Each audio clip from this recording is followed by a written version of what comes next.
Okey kelas, tadi kita dah settle. Okay, sebelum ni kita dah settle berkenaan dengan epistemologi lah, macam mana pengenalan kepada ideologi moden yang berasaskan daripada corak pemikiran dan juga datang daripada falsafah pelbagai bidang dan sebagainya. Jadi kita akan terus kepada bab ke-7, iaitu ideologi semasa, yang berkaitan dengan yang Ustazah dah sebut tadi. Ada juga sikit Ustazah sentuh sikit berkenaan dengan sekular dan sebagainya kan. Sebelum ni tajuk ni pernah sebut tentang sekularisme dan sebagainya. Jadi pada kali ni kita akan berkenalan juga dengan ideologi. So terus kepada slide kedua. Slide kedua itu, dalam tajuk ini kita akan dapat jelaskan cabaran-cabaran sekularisme sebagai ideologi yang mengasaskan kepada ideologi semasa. Kenapa sekularisme ni asyik disebut sebab dia adalah asas kepada ilmu-ilmu yang lain. So yang kedua, nanti kita akan dapat menjelaskan ideologi relativisme pasca moden yang merupakan reaksi terhadap kegagalan moderniti. Nanti pada selepas sekularisme kita akan berkenalan dengan modernisasi, iaitu moden, pemikiran modernis, dan juga lepas pada tu ada relativisme. Kita akan kenal lah ideologi ini. Dan ketiga, nanti menguraikan implikasi relativisme pasca moden dalam menafikan kebenaran dan hakikat dalam kehidupan semasa. Macam mana implikasi ideologi relativisme ni selepas pasca moden ni untuk nafikan kebenaran dan hakikat. Akhirnya tidak bertemu dengan kebenaran apabila orang dimomokkan dengan ideologi relativisme ni. Dan juga keempat, menganalisis jawapan agama dan tradisi terhadap cabaran ideologi relativisme pasca moden dalam kehidupan semasa. Okey, daripada sekularisme dia akan membentuk modernisme, dan juga modernisme itu ada postmodernisme dan akhirnya membentuk relativisme, dan macam mana agama itu menjadi jawapan kepada relativisme ini. Nanti kamu akan tahulah dalam bab ni. Teruskan kepada sekularisme. Sekularisme banyak kali dah sudah sebut. Sekularisme adalah pemisahan agama, pemisahan ilmu pengetahuan ataupun sains daripada agama. Itu adalah sekularisme. So sekularisme ini tidak bagus lah sebenarnya. Tadi kita dah bercakap sebelum pada ni, bab sebelum ni kita dah bercakap tentang integrasi ilmu, pentingnya untuk kita mengintegrasikan ilmu, falsafah dan agama. Jadi sekularisme ini memisahkan yang membawa kepada kegagalan ilmu itu sendiri. Terus kepada slide keempat. Jadi sekularisme ini apa? Daripada sudut etimologi ni kamu boleh baca sendiri, dia adalah bermaksud sini dan juga kini. So sekularisme ini adalah satu satu kepercayaan bahawa agama itu tidak dimasukkan kepada ilmu dan juga sains kehidupan. Daripada sudut terminologi pula, sekularisme ini kepada ideologi pemisahan antara agama dan negara, dunia dan akhirat, jasad dan roh, sains dan agama. Dia memisahkan segala-gala antara hakikat dan juga makna. Okey, sekularisme ni adalah fahaman ataupun doktrin ataupun pendirian ideologi yang menolak nilai-nilai keagamaan dalam kehidupan sosial manusia. Ini adalah Kamus Dewan edisi keempat. Dan unsur utama sekularisasi, Ustazah laju je sebab banyak kali dah Ustazah sebut tentang sekularisme ni. Dalam metafizik pun dah sebut, dalam logik pun dah sebut, dalam yang bab lepas pun dah sebut. So kita akan laju je lah berkenaan dengan sekularisasi ni. Okey. Jadi unsur utama dari sekularisasi ni adalah yang pertama, dia memisahkan dengan nature kan. Dia membebaskan alam tabi'i daripada tafsiran keagamaan kan, sedangkan kita memahami alam itu dengan tafsiran keagamaan. Dan juga dia memisahkan daripada agama, daripada politik. Maksudnya kepimpinan itu, politik itu tidak termasuk dalam agama. Kan ada mula-mula ada nature, lepas tu ada politik dan juga ada values. Values pun dia pisahkan daripada ilmu pengetahuan. So penafian kesucian dan kekekalan nilai-nilai hidup. Maksudnya dia pisahkan antara ilmu, antara profesionalisme dengan nilai-nilai dan juga value hidup itu sendiri. Ini adalah unsur utama sekularisasi. Bayangkan ilmu pengetahuan tanpa melibatkan ketuhanan. Bayangkan macam mana alam ini tanpa melibatkan agama. Bayangkan macam mana politik akan berlangsung tanpa ada value daripada agama. Macam mana kita nak hadapi kehidupan ini tanpa nilai-nilai moral. Itu masalah sekularisasi. Dia akan menghapuskan segala-gala perkara ini. Itu adalah unsur utama dia. Terus kepada macam mana kita nak memahami pemikiran falsafah barat ni? Okey, pertama kita ada theocentric, dia segala proses kehidupan berpaksikan Tuhan. Pertama dulu, semua orang barat ini berpaksikan Tuhan. Segala benda dia balik kepada gereja dia. Semua benda adalah tanggungjawab gereja dia. Gereja dia akan mengeluarkan segala benda yang berkaitan dengan kehidupan manusia. Lepas tu apabila dia rasa tertindas, apabila dia rasa semua benda tidak patutlah melibatkan agama, dia akan pergi kepada anthropocentric. Ini adalah proses untuk tindak balas kepada rasa ditindas oleh gereja pada waktu tu. Jadi dia memilih untuk mengutamakan manusia. So dia adalah pemikiran yang memandang manusia sebagai keutamaan alam semesta. So dia memandang manusia itu yang perlu dipentingkan, bukan agama sebenarnya. Bukan hidup mereka itu untuk agama sebenarnya. Tapi bukan agama yang salah sebenarnya. Tapi waktu tu penaklukan melalui gereja yang menyebabkan mereka bertindak balas kepada gereja itu sendiri. Dan mereka anggapkan itu adalah agama. Agama itu mengongkong. Agama itu tidak membenarkan segala-galanya. Dan akhirnya mereka memilih untuk menjadi anthropocentric. Ini adalah fasa perubahan mereka dan akhirnya pergi kepada modernisme. Segala perkara akan melalui sains, melalui kajian, melalui apa sahaja barulah dibuktikan kepada kebenaran. Jadi kat sini dah hilang dah agama. Maksudnya tadi dah memikirkan manusia, masih lagi ada agama, tapi dah seterusnya pergi kepada agama ini dah tidak lagi penting. Value-value tidak lagi penting. Sampailah membawa kepada pasca modernisme. Nanti kita akan kenallah pasca modernisme ni. Okey, jadi di manakah barat dalam perkembangan pemikiran? Macam mana dia berkembang? Berkembang pada awalnya dark age, ada mereka sendiri dalam keadaan ketakutan, dalam keadaan dalam keadaan memerlukan cahaya dan sebagainya, dan seterusnya dia ada renaissance, kan, kebangkitan, zaman kebangkitan dia, dan ada enlightenment pada waktu ni inilah pada waktu kemuncak mereka, dan akhirnya dia membawa kepada modernisme, pemikiran kepada modernisme tadi, kan. Semua nak berinteraksi kepada agama dan sebagainya. Jadi memunculkan dia punya kaedah pemikiran modernisme dan akhirnya membawa kepada pasca modernisme. Ini pengenalan dia lah, asas-asas kepada akhirnya membawa kepada pasca modernisme. Okey, jadi apa tu modernisme? Modernisme ni adalah mementingkan kepada kajian, mementingkan kepada benda empiri, benda-benda yang mesti melalui pengalaman yang nyata dan mesti melalui kepada sense kita sendiri sebagai seorang manusia. Kan, mementingkan manusia, so semua mesti kena melalui uji kaji dan sebagainya. Itu adalah modernisme.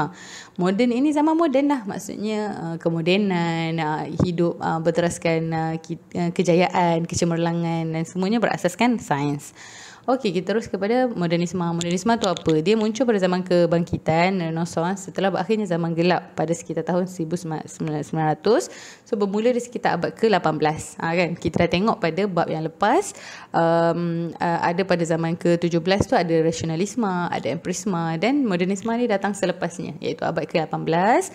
Lepas tu adanya gerakan enlightenment yang dibawa oleh golongan ahli-ahli falsafah enlightenment seperti Immanuel Kant. Kan, kita dah tengok pada bab sebelum ni, Kant ni dia menggabungkan antara rasionalisme dan juga empirisme dan akhirnya membawa falsafah baru yang dikenali sebagai Kant.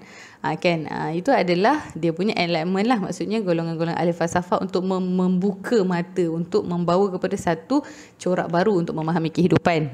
Itu seperti Immanuel Kant dan juga John Locke dan juga David Hume di Britain. Okey, semua ni berlaku, modernisme ini berlaku selepas datangnya tindak balas kepada agama itu sendiri, memisahkan agama tu dan akhirnya membentuk kepada rasionalis, empiris dan akhirnya membawa kepada modernisme. So kat sini pada waktu ini mereka mengatakan bahawa barat itu adalah simbol kemajuan. Kan, barat tu, cara hidup barat itu yang merupakan simbol kemajuan, maju dengan cara barat tu. Okey, dan sejarah dikekalkan sebagai fakta. Maksudnya apa sahaja yang berlaku pada sebelum-sebelum ini semua kekal sebagai fakta, bukan lagi perkara yang perlu kita bawa ke depan. Sedangkan sejarah itu perlu kita jadikan dia adalah pengajaran dalam hidup kita, apa yang kita gunakan untuk supaya dia tidak berulang lagi dan sebagainya. Itu adalah sejarah. Jadi bagi mereka sejarah dikekalkan sebagai fakta sahaja. Jadi barat itu, cara hidup barat itu yang mementingkan moden, mementingkan hidup berlandaskan sains dan sebagainya, itu adalah simbol kepada kemajuan. Itu adalah ideologi modernisme. Okey, terus masih lagi modernisme dalam slide yang seterusnya, slide ke-10, iaitu fokus terhadap naratif-naratif besar di samping pentingkan kesahihan maklumat. Maksudnya semua benda bergantung kepada kesahihan maklumat. So, fahaman modernis ni dia berteraskan logosentrik, iaitu menekankan pentingnya akal fikiran yang rasional dan buktikan sains dalam menentukan kebenaran. Menentukan apakah bentuk organisasi sosial dan sebagainya. Kan saya katakan semua mesti kena melalui sains. Semua mesti kena melalui kajian, rasional akal. Dia mesti ada pembuktian daripada sudut sains dia. Okey, jadi dia berkaitan dengan pemikiran egocentrik, anthropocentrik tadi mementingkan manusia, dan juga eurocentrik yang telah disebarluaskan. Eurocentrik itu yang berpandangan kepada barat itu. Benda ni adalah pemikiran-pemikiran ini dia menjadi asas kepada modernisme. Maksudnya menganggap barat itu maju dan juga manusia itu penting, semua melalui kajian. Itu semua fahaman-fahaman modernisme. So, modernisme ini mengagungkan kejayaan sains dengan kemunculan ahli-ahli falsafah baru seperti Russell, Karl Popper yang membawa aliran modernisme dan positivisme. Maksudnya, ini aliran-aliran pemikiran baru apabila mereka dah bertindak balas dan mengeluarkan agama daripada kajian-kajian dan juga ilmu sains tu, terbentuklah aliran baru yang kita gelarkan sebagai modernisme. Okey, dan selepas modernisme itu, seterusnya slide yang ke-11 kita akan tahu tentang pasca modernisme. Okey, apa tu pasca modernisme? Ustazah pergi laju-laju je sebab Ustazah banyak sebut ideologi-ideologi ni pada slide-slide yang sebelum pada ni. Walaupun tajuk ini sebenarnya, ideologi ni adalah tajuk yang sangat penting. Kamu kena faham, kamu kena hadam. Tapi Ustazah dah banyak sebut-sebut dia dalam bab-bab yang sebelum ni. Dalam metafizik pun sebut, dan logik pun sebut. Okey, so ini adalah slide yang ke-11. Kita akan tahu tentang pasca modernisme. Pasca modernisme itu adalah ideologi yang datang selepas modernisme. Tadi dia mementingkan barat, kemajuan, sains dan sebagainya untuk menentukan kesahihan. Pasca modernisme ni macam mana pula? Lebih dahsyat lagi daripada modernisme itu. Kita terus kepada slide ke-12. So, pasca modernisme ni apa? Dia adalah kesinambungan daripada pemikiran modernisme yang dianggap tidak sempurna. Maksudnya mereka merasakan modernisme itu tidak cukup sempurna. Kan, kenapa kan? Sebabnya ialah kita nak mencari kebenaran, lepas tu memisahkan satu perkara daripada sains. Contohnya memisahkan agama daripada sains. Jadi dia merasa kepada ketidaksempurnaan tu. Jadi datanglah kepada pasca modernisme untuk menyempurnakan pemikiran tersebut bagi mereka. Jadi ideologi pasca modernisme ini dia memerangi ideologi modernisme. Walaupun dia nama sama, yang ni pasca modernisme, selepas modernisme, tapi dia bersalahan dengan modernisme itu. Dia melawan kepada ideologi modernisme itu. Bagi mereka ideologi modernisme ini tidak sempurna dan perlu disempurnakan. So, asas dia adalah logosentrisme, iaitu menekankan rasional. Masih lagi rasional. Kalau modernisme itu rasional kan. Kalau postmodernisme pun sama. Dia reasoning and science dalam memahami semua perkara. Ini dia meletakkan semua perkara adalah rasional dan juga sains. Pasca modernisme lebih kurang dengan modernisme tu, tapi dia berteraskan kepada logosentrisme. Okey, dia tekankan rasional tu. Okey, dan golongan pasca modernisme ni dia berpandangan insan bukan hanya terdiri daripada aspek intelektual, tetapi juga aspek emosi, intuitif, kerohanian dan sebagainya yang perlu dihargai. Kan? Pasca modernisme ni dia cuba berinteraksi kepada modernisme tu. Maksudnya dia nak kata insan tu bukan sahaja pemikir. Dia ada emosi, dia ada kerohanian, kan, ada simbol-simbol kerohanian pula kat situ. Kalau moden tadi dia kata insan itu tertakluk kepada pemikiran rasional kan. Ini ada intuitif kan, naluri. Lepas tu sebagainya, benda ni semua kena dihargai. Itu adalah pasca modernisme. Tindak balas kepada modernisme tadi.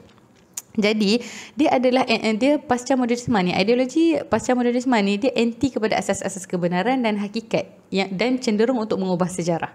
Kan, kalau tadi dia kekalkan sejarah tu, tak usik sejarah tu macam tu je. Tapi kalau pasca modernisme ni dia dah lebih lagi ke depan lagi, dia nak ubah sejarah tu kan, untuk kepentingan dia sendiri lah, untuk kepentingan ideologi dia sendiri. Inilah pasca modernisme. Terus kepada slide ke-13.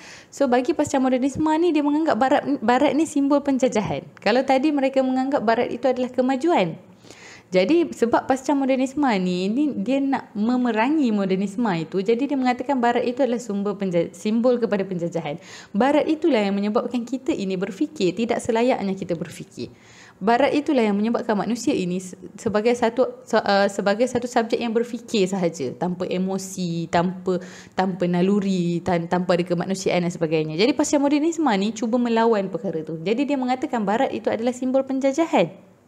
Okay, jadi ideologi ini telah meresap kepada pelbagai disiplin ilmu, termasuk bidang antropologi, psikologi, sosiologi, sejarah politik dan juga lain-lain. Jadi pasca modernisme ini memonopoli pemikiran dalam bidang-bidang tersebut.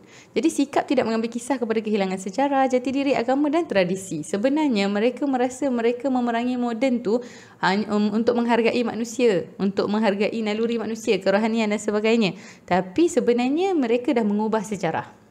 Mereka dah tidak mengambil kisah kepada kehilangan sejarah, kepada jati diri, agama, tradisi. Maksudnya dia tidak mahu pandang ke belakang. Dia nak perkara yang ada nyata. Dia nak perkara yang ke depan. Macam tu. Jadi agama dianggap boleh diubah oleh akal. Lagi masalah. Kalau sebelum pada ni, moden tu dia tidak terima akal. Dia tidak menerima agama, tapi dia tak usik agama tu. Agama tu kekal sebagai sejarah. Tapi pasca modernisme ini dia menganggap agama itu boleh ubah mengikut keadaan semasa. Sesuai dengan budaya dan masa manusia. Dah masalah lagi. Kalau modernisme itu dia pisahkan je. Okey, agama ni susah lah kalau datang sekali masalah. Jadi modernisme menganggap dia sebagai memisahkan. Agama itu pandanglah secara agama. Kalau yang sains pandanglah secara sains. Dia tak usik agama tu. Agama tu adalah agama dan dia kekal sebagai begitu. Tapi kalau pasca modernisme ni dia nak ubah pula agama tu. Sejarah dia ubah, agama pun dia ubah. Okay, jadi bagi mereka semua benda perlu beredar sama dengan peredaran zaman tu tadi. Beredar dalam kadar yang sangat drastik. Dia sebenarnya memang beredar, tapi dia punya syarat-syarat, dia punya garis panduan dia sendiri. Tapi pasca modernisme ini mengubah dalam skala yang besar dan skala yang memenuhi cita rasa mereka. Masalah apabila satu perkara kebenaran diubah, maka kebenaran itu tidak dapat ditemui lagi. Itu masalah yang terhasil daripada ideologi pasca modernisme. So persoalan falsafah dan aliran metafizik berkaitan dengan agama pula dianggap tidak lagi relevan. Ini dah masalah.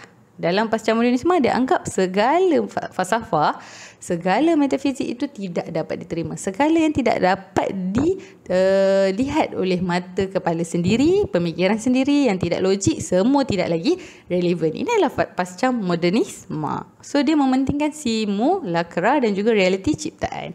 Apa sahaja mesti melalui rasional, mesti melalui sains, mesti melalui satu ciptaan. Itu barulah dianggap sebagai ilmu pengetahuan. Okay, jelas ini slide ke-13. Kita terus kepada slide ke-14. So konsep-konsep asas pasca modernisme, kehidupan hanya di dunia. Dah dia menolak agama dah tadi kan. Dia dah tolak dah agama ni perlu mengikut kepada perkembangan semasa dia. So kehidupan hanyalah di dunia. Tidak ada lagi kehidupan selepas pada kehidupan di dunia ini.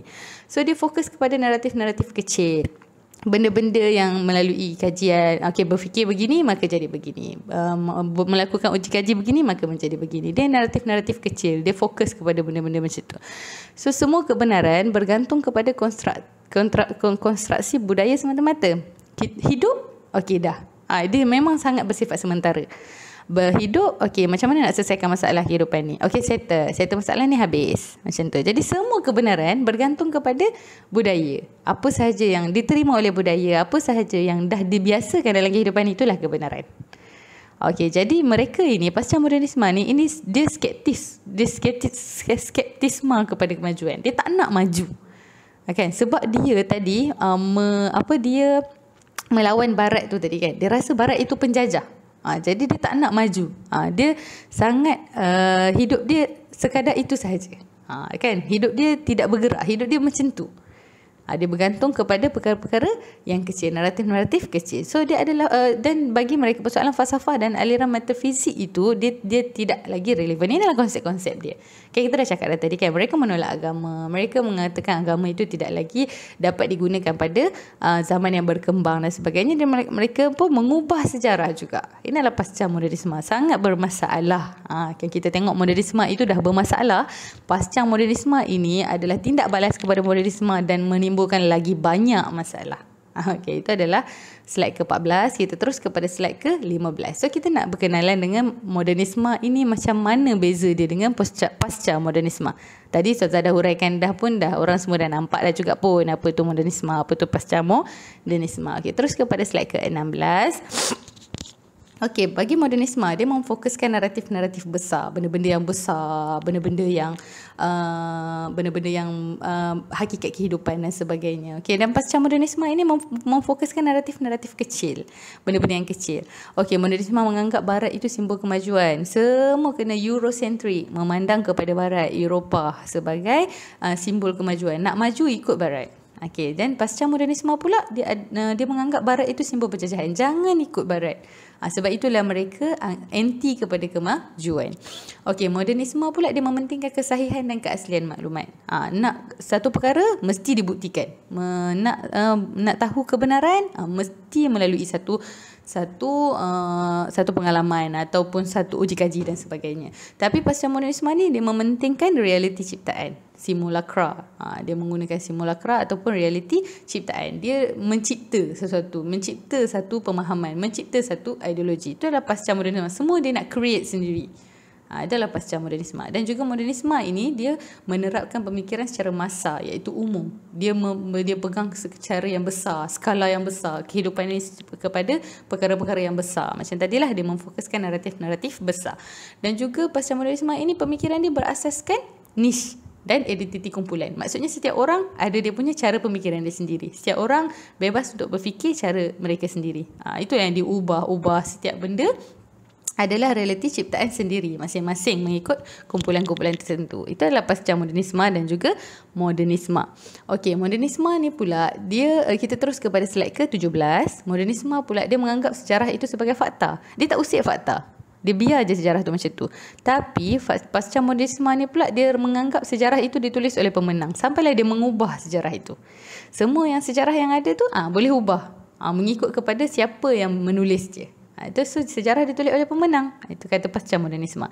Okey, dan modernisme itu dia membahagikan kelas-kelas sosial. Maksudnya semua orang ada kelas-kelas masing-masing dalam sosial. Dalam pasca modernisme pula asas yang tidak jelas kepada kesatuan masyarakat. Kan setiap orang berhak untuk menggunakan kumpulan dia masing-masing, untuk hidup cara hidup masing-masing macam tu. Okey, dan agama pula dalam modernisme dia anggap tradisional. Dia pisahkan agama tu, tapi dia tak usik agama tu, modernisme. Pasca modernisme dia usik agama tu. Agama tu kena ikut trend katanya. Ada new age. Kita kena ubah agama tu mengikut kepada kehidupan kita, corak pemikiran kita. Macam tu. Itu pasca modernisme. Kalau modernisme pula dia budaya tahap tinggi.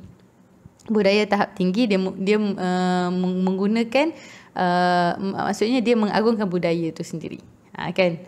Lepas tu dalam pasca modernisme ni budaya tinggi dan rendah dia kabur. Dia tak ada value. Maksudnya dia tidak menekankan value kehidupan. Dia setiap orang berhak untuk hidup dalam budaya dia sendiri. Itu pulanglah macam mana macam tu. Okey, dan modernisme pula dia ada keseriusan niat dan tujuan.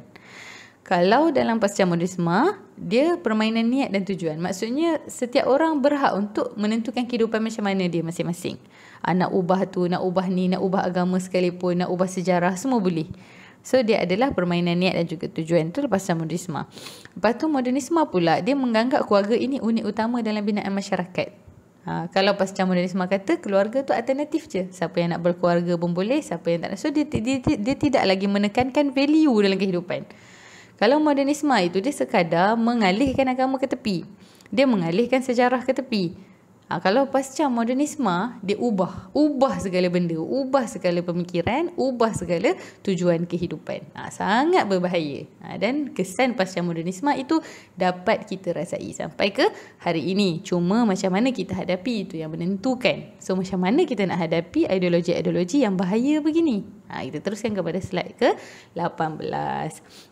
So fahaman-fahaman tadi yang berasas daripada sekularisme itu sebagai asas, lepas tu mencipta modernisme dan juga pasca modernisme, inilah adalah kaedah-kaedah penyebarluasan kepada fahaman-fahaman tu. Yang pertama ada dekonstruksionisme. Itu apa? Memusnahkan realiti ataupun makna lama dan mencipta realiti ataupun makna baru.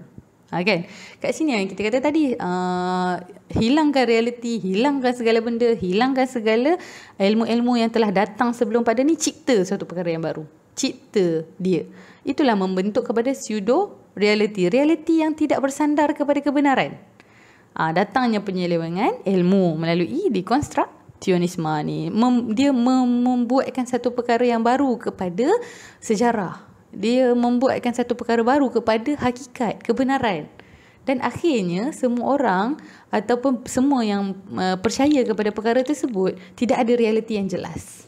Kan? Tidak ada sumber yang jelas untuk mempercayai suatu hakikat. Kan? Itu adalah proses dia, dekonstruksionisme.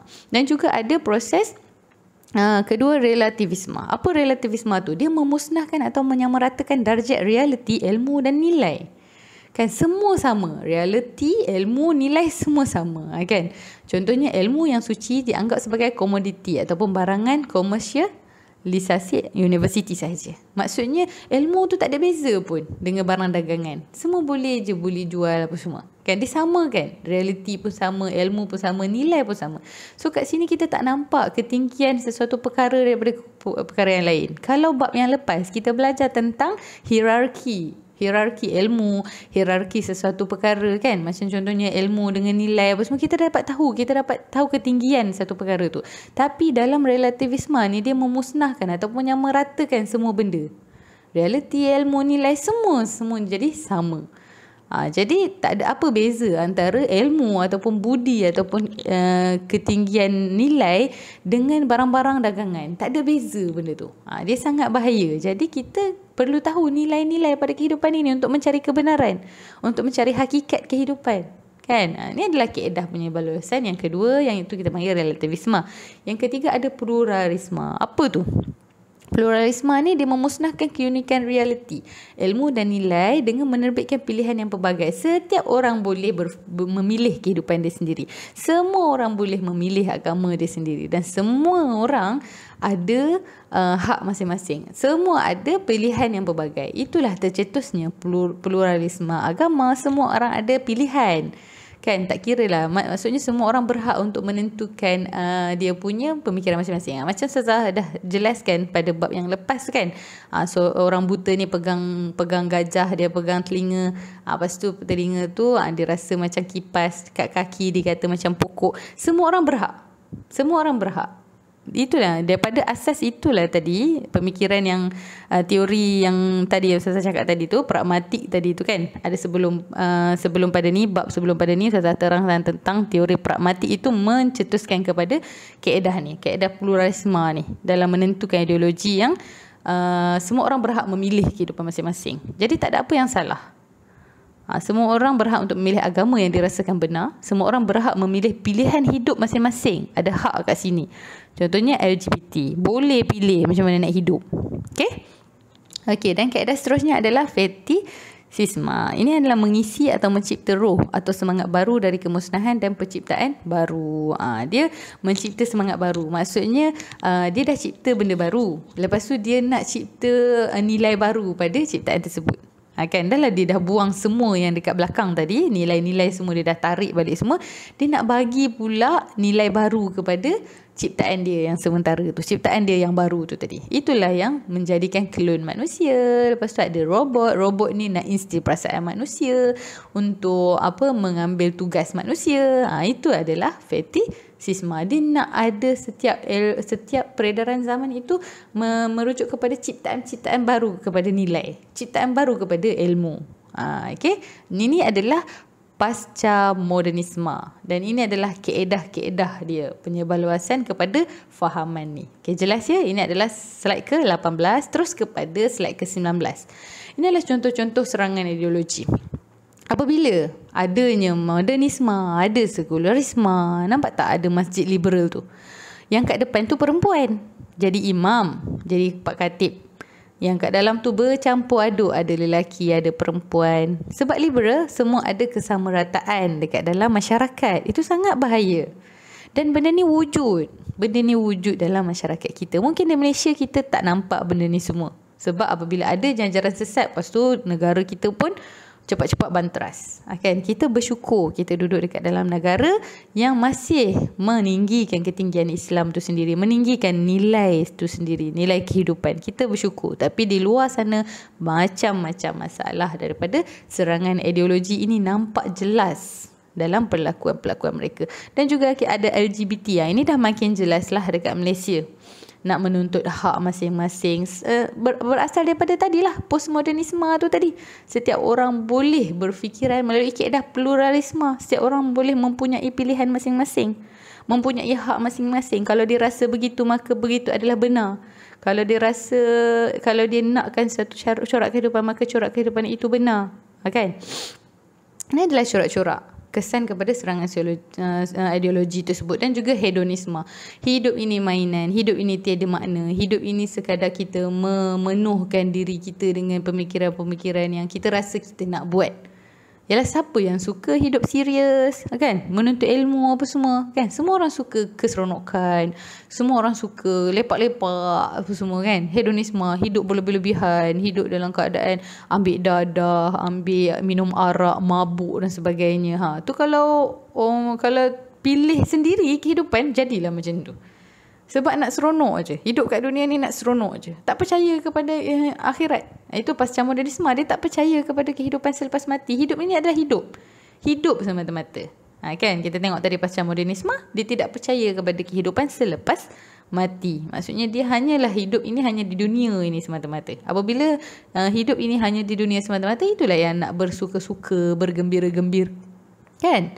Hedonisme, minum arak, isap dadah dan sebagainya. Ini adalah contoh-contoh kesan daripada serangan ideologi. Jadi terus kepada slide ke-20.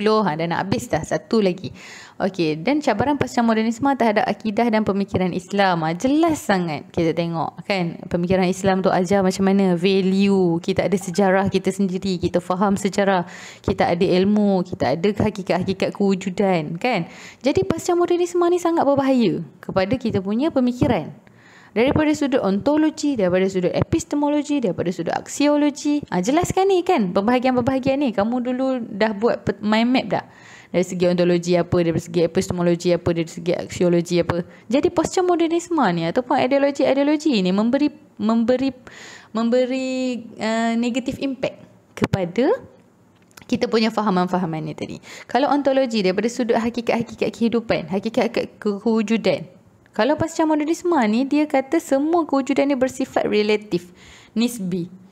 Kalau modernisme, dia mengisbatkan hanya wujud fizikal. Dia terima benda yang fizikal sahaja. Kalau pasca modernisme ni, dia menolak pula kewujudan. Semua relatif, dia kata. Kalau pandangan Islam sebenarnya adalah mengisbatkan kewujudan hakikat sebagai benar bagi objektif atau realiti yang benar dan wujud. Nampak tak kalau kita tengok pandangan Islam, dia lebih syumul, lebih lengkap, lebih memenuhi jiwa kita, naluri kita. Jadi bagi pandangan Islam, dia mengisbatkan kewujudan dan hakikat sebagai benar bagi objektif atau realiti yang benar dan wujud. Maksudnya setiap satu hakikat kebenaran itu ada di sebaliknya, setiap satu kewujudan ataupun setiap satu objek itu di sebaliknya ada makna. Kan, ada realiti yang benar, lepas tu ada kewujudan yang kita percaya. Kalau modernisme dah pening, sebabkan hanya wujud fizikal je, tak ada benda lain, emosi, tak ada apa-apa semua di sebaliknya. Kalau pasca modernisme lagilah, semua benda bersifat sementara, semua benda bersifat relatif, masing-masing punya pandangan, lagi susah. Sebab tu kita tengok pandangan Islam itu jelas, pandangan agama itu jelas. Kita terus daripada sudut ilmu pula, epistemologi. Daripada segi kaedah, sumber dan pengesahan ilmu pengetahuan. Kalau pasca modernisme, katanya semua kewujudan bersifat relatif juga. Sama je pemikiran dia pasca modernisme ni. Tak kira daripada sudut apa pun. Katanya semua bersifat relatif. Wujud tak wujud macam tu. Kalau modernisme, dia hanya ilmu akli dan indrawi. Apa sahaja yang boleh diterima oleh rasional. Apa sahaja yang diterima oleh akal. Sebalik pada tu, dia bukan pengetahuan. Tapi kalau pandangan Islam, dia mengisbatkan kebolehcapaian dan kebenaran ilmu-ilmu melalui kaedah dan sumber wahyu, akal dan juga indrawi. Maksudnya dia mencakupi keseluruhan. Dia melalui juga kajian-kajian sains, tapi dia juga mengintegrasikan dengan kebenaran-kebenaran ilmu melalui wahyu, akal, kan, sempurna, kan. Kalau macam modernisme, ada akal, ada peranan akal, tapi jiwa tu kosong. Jiwa tu tidak dipenuhi. Perkara-perkara yang bersifat dengan perkara yang tidak dapat difikirkan itu tidak dipenuhi. Pasca modernisme lagi lah, semua benda relatif, semua benda sementara, semua benda tidak ada nilai, tidak ada value dan sebagainya. Okay? Daripada sudut aksiologi pula, daripada sudut nilai, daripada sudut prinsip-prinsip akhlak, etika dan moral, pandangan postmodernisme masih sama. Semua kewujudan bersifat relatif, iaitu nisbi. Kalau modernisme, tiada prinsip nilai yang tetap tetapi menurut kepada situasi. Tak ada nilai yang tetap. Tapi dia masih mementingkan nilai modernisme ini. Tetapi tidak ada nilai yang tetap pada sesuatu. Jadi apabila jumpa sesuatu, kebenarannya pada sesuatu ideologi. Bila jumpa satu, kebenarannya kepada satu teori. Apabila jumpa satu kebenarannya kepada perkara tersebut yang telah dijumpai. Itu adalah modernisme. Dia tak ada prinsip yang jelas. Sedangkan kalau dalam Islam, dalam agama, mengisbatkan prinsip-prinsip yang tetap tentang baik dan buruk atau salah dan silap dari sudut etika dan juga estetika. Nampak tak kekemasan daripada sudut Islam tu sendiri? Ada baik, ada buruk, dan baik dan buruk itu tetap. Dan baik dan buruk itu menemui kita punya pemikiran. Kita, tabi'i kita, fitrah kita akan bersetuju dengan nilai-nilai tentang kebaikan, tentang keburukan. Semua sama je benda tu. Ini adalah pemikiran Islam. Sangat jelas. Jadi, untuk menangani ideologi-ideologi yang datang tadi, modernisme, sekularisme, kan? Yang pertama sekularisme dululah. Sekularisme, modernisme, pasca modernisme, kita balik kepada pandangan Islam tu tadi. Pandangan Islam sangat sempurna, mementingkan nilai, mementingkan pemikiran, mementingkan nilai diri kita, hakikat kewujudan kita, ilmu-ilmu yang tepat, benar. Kan? Jadi itulah balik kepada pemikiran Islam sendiri. Terus kepada slide yang terakhir, dah habis. So sebab itulah Ustazah minta kamu belajar tentang epistemologi tadi, yang bakinya bersama dengan ideologi ini, supaya ideologi ini kamu dapat nampak dia dengan lebih jelas. Kan? Bila dah dekatkan cara belajar dia tu tadi, kamu terus daripada epistemologi terus kepada ideologi, kamu akan nampak jelas pentingnya untuk kita mendapatkan epistemologi yang betul. Macam mana kita nak menangani ideologi-ideologi yang datang ni tadi. Sekularisasi ilmu dan juga moden tadi, pasca modernisme, supaya kita ni dapat jadi satu manusia yang tidak terpengaruh dengan ideologi-ideologi yang di sekeliling kita. Jadi pada akhirnya ada kata-kata ni, jadilah seperti ikan-ikan di lautan, kekal dengan rasa isinya walau masinnya lautan. Kekallah dengan pegangan yang baik, dan sebaik-baik pegangan adalah berpandukan pandangan agama yang tepat. Jadi itulah pentingnya tadi. Daripada epistemologi tadi saya cakap, daripada epistemologi bab sebelum ini saya cakap pentingnya untuk kita menggabungkan, integrasikan antara ilmu, sains, falsafah dan juga agama, supaya kita dapat menangani ideologi-ideologi yang datang pada waktu moden ni dan akan datang. Maknanya apabila kita ada pandangan agama yang tepat, kita akan jadi ikan ni tadi. Isi dia tu tawar, kan, walaupun laut tu masin. Jadi kemasinan daripada laut tu tadi tak dapat masuk. Itu bermakna orang hidup. Kan, ikan tu selagi dia hidup, masinnya laut tu tak dapat masuk pada dia. Okay? Jelas ya? Maksudnya ideologi-ideologi apa pun, sekiranya jiwa kamu benar, agama yang kamu pegang itu betul, pandangan kamu pegang itu kepada kehidupan, kepada nilai diri itu betul, kamu tidak akan terjejas sedikit pun. Sebab itulah saya gabungkan bab yang sebelum ni, kamu relatekan dengan ideologi ni yang kamu perlu hadapi dalam sehari-harian, supaya tidak terkesan dengan relativisme, postmodernisme dan sebagainya, pluralisme. Benda-benda tu semua berbahaya kepada akidah kita sebagai seorang Muslim. Okey, jelas ya? Kalau ada apa-apa boleh tanya. Assalamualaikum warahmatullahi wabarakatuh.